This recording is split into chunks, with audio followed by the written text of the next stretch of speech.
मनामनांचा प्रतिनिधी जनसामान्यांचा। पुणे शहरातील model colony येथील जैन समाजाच्या जमीन व्यवहार प्रकरणी भाजपचे नेते आणि केंद्रीय राज्यमंत्री मुरलीधर मोहोळ यांचं नाव समोर आल्यानंतर मागील काही दिवसांपासून शिवसेना शिंदे गटाचे नेते माजी आमदार रवींद्र धंगेकर दररोज नवीन आरोप करत आहेत।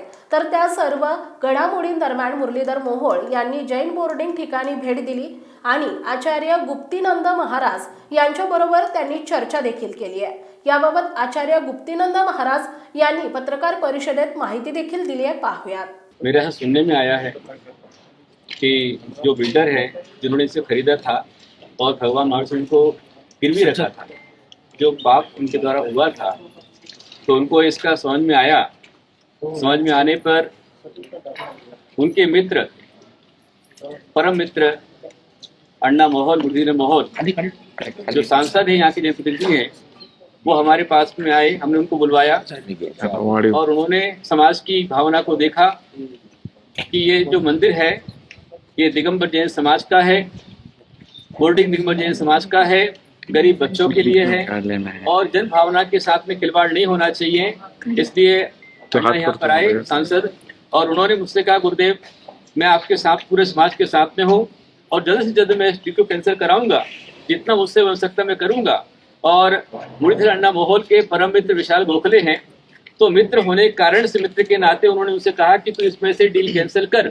और विशाल ने अपनी विशालता दिखलाते हुए, उन्होंने अपने मित्र का आदर रखते हुए और धर्म की भावना का मान रखते हुए, गुरु पर श्रद्धा रखते हुए उन्होंने डील कैंसिल किया है। बहुत अच्छा कार्य किया है, मैं इससे आश्वस्त हूँ, मैं प्रसन्न हूँ, मैं उनको आशीर्वाद देता हूँ। लेकिन अभी ये हमारा एक पाउल हुआ है, अभी हमारा पूरा लक्ष्य प्राप्त नहीं हुआ है। जब तक ये पूरी डील कैंसिल नहीं होती है, मतलब अभी ट्रस्टी इसके महादोषी, पहले ट्रस्टी दोषी है। यदि आज इतना बड़ा बखेड़ा खड़ा हुआ है तो ट्रस्ट के कारण से हुआ है।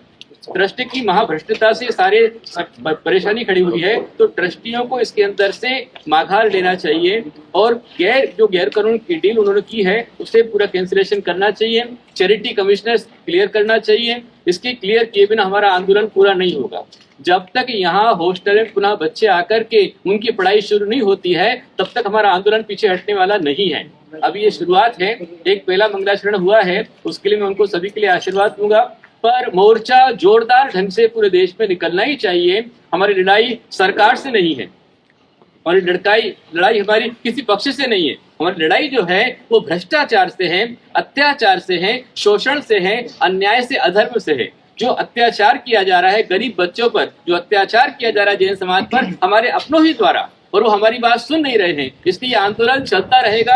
मात्र एक जैन संस्था के लिए नहीं बल्कि पूरे भारत की जो संस्थाएं हैं, उन सभी संस्थाओं को बचाने के लिए हमारा आंदोलन चलता रहेगा। तुम्ही आंदोलनाचा इशारा दिलाय, मात्र 1 तारखेला जे आझाद मैदानावर परवानगी नाकारली आहे त्या ठिकाणी तिथल्या प्रशासनाने, मुंबईत होणार आहे का आंदोलन? देखिए, हमारे बहुत सारे लोग अब सीधे राजू शेट्टी आदि जो भी कार्यकर्ता हैं, सभी लोग, पहली बात तो ये बता दूं कि इस आंदोलन का जो भी मुख्य नायक है वो कोई व्यक्ति नहीं है। इस आंदोलन के मुख्य नायक हमारे आराध्य भगवान महावीर स्वामी। महावीर स्वामी के लिए ही ये पूरा आंदोलन हो रहा है, तो उनके लिए हर संभव प्रयास किया जाएगा, जो करना सो किया जाएगा।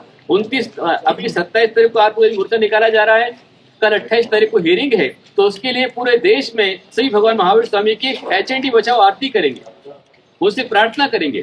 और यदि निर्णय निकल के आता बहुत अच्छी बात है, नहीं आता है तो 29 तारीख को सकल जैन समाज, और जैन समाज नहीं, सकल समाज, क्योंकि इस आंदोलन को जो रूप मिला है वो अकेले जैनों से नहीं मिला है, बल्कि जन जन, हर एक पार्टी, हर एक पक्ष, हर एक मत, हर एक संप्रदाय, सभी ने मिलकर इसको सपोर्ट किया है। इस कारण से ये आंदोलन इस ऊंचाई को प्राप्त हुआ है। सारी पार्टी, अभी तो मैं कहूंगा कि शासन भी पूरी तरह से हमारे साथ में दिखलाई दे रहा है, पर पूर्णता से आ जाए तो बहुत अच्छी बात होगी। इसलिए 29 तारीख को पूरे देश में इसके लिए अनशन का आंदोलन पूरा समाज करेगा, सब लोग करेंगे। और यदि उसमें सारा विषय क्लियर हो जाता है, समाज के हाथ में ये मंदिर पूरा आ जाता है, तब तो हम इसका जल्लोष मनाएंगे। और जल्लोष मनाने के लिए 29 तारीख से यहाँ पर एक 8 दिन का भव्य अनुष्ठान यहाँ पर होगा। और यदि हमारे पक्ष में निर्णय नहीं आता है तो फिर इसको पाने के लिए और विशेष रूप से क्रांतिकारी विधान यहाँ पर किया जाएगा। और हमारे कुछ कार्यकर्ता, अभी हो सकता है 1 तारीख को जब मैं यहाँ अनशन करूंगा तो उस अनशन में कुछ कार्यकर्ता हमारे जो ट्रस्टी, उनके घर पर जाकर के उपोषण करने वाले, यहाँ पर आंदोलन करने वाले आपल्या परिसरातील महत्त्वाच्या बातम्या पाहण्यासाठी आजच आमच्या लोकनेता न्यूज महाराष्ट्र चॅनलला यूट्यूबवर सबस्क्राईब करा आणि बेल आयकॉन प्रेस करा.